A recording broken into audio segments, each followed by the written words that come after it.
12 years after Korea, history seems to be repeating itself in Vietnam.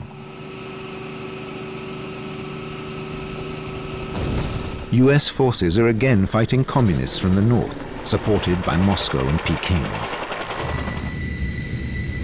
Once more, the US is afraid of the domino effect. If Vietnam falls to the communists, other countries will follow. That's the theory. 3 times as many bombs fall on Vietnam as in the entire Second World War. The US never declares war on North Vietnam, with fatal consequences for captured American servicemen. American pilots are not considered soldiers, but bandits. Everyone, even the children, learns what to do if they meet an American pilot.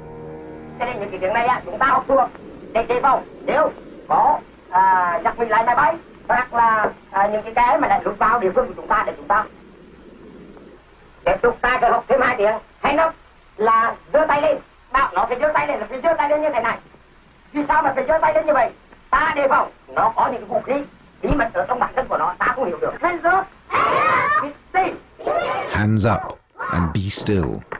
The first English phrases many Vietnamese children learn. They mustn't shoot unless it's absolutely necessary. There must be no lynching.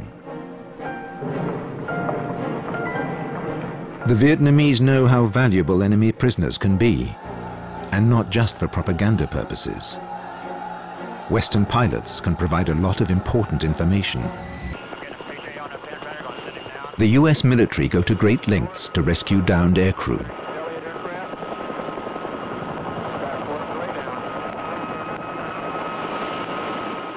Their knowledge must not fall into enemy hands. The rescuers in their helicopters are very vulnerable. It's often a life and death mission.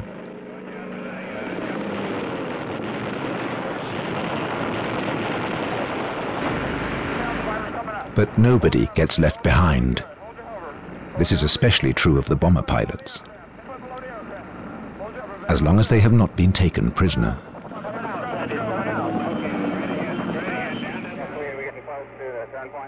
On the 18th of May 1965, David Rydliczka takes off in his F-105 fighter bomber. His target is in Laos, across the border from Vietnam. This war is a CIA secret operation.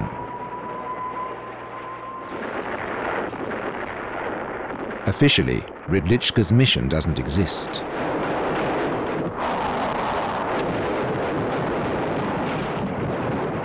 His plane is shot down. Rydliczka ejects. His colleagues circle above as he lands safely, but is taken prisoner by local villagers.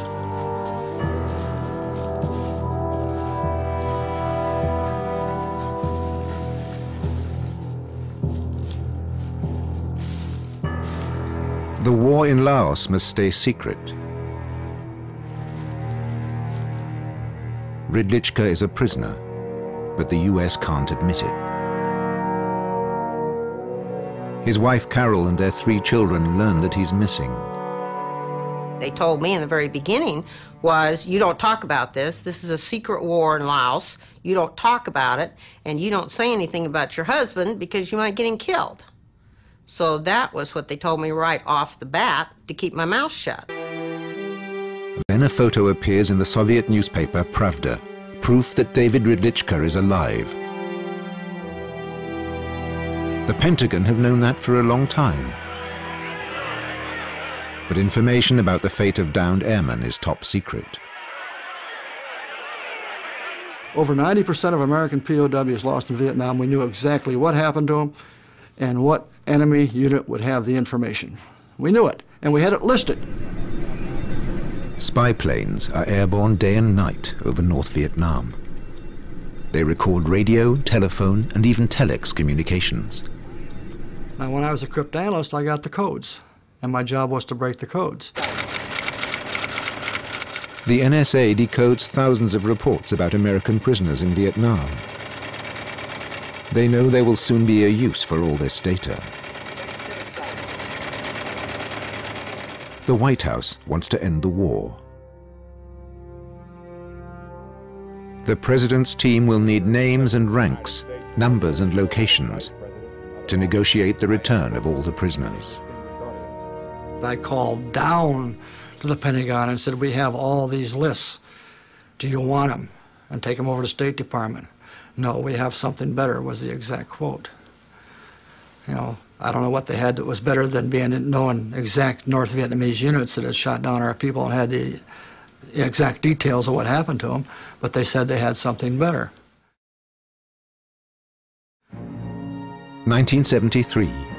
The peace talks in Paris come to an end. Officially, the question of the prisoners is resolved too. In 1973, the Air Force brings home its prisoners of war. At last, they return to freedom after years of painful captivity. The homecoming is a carefully choreographed media event.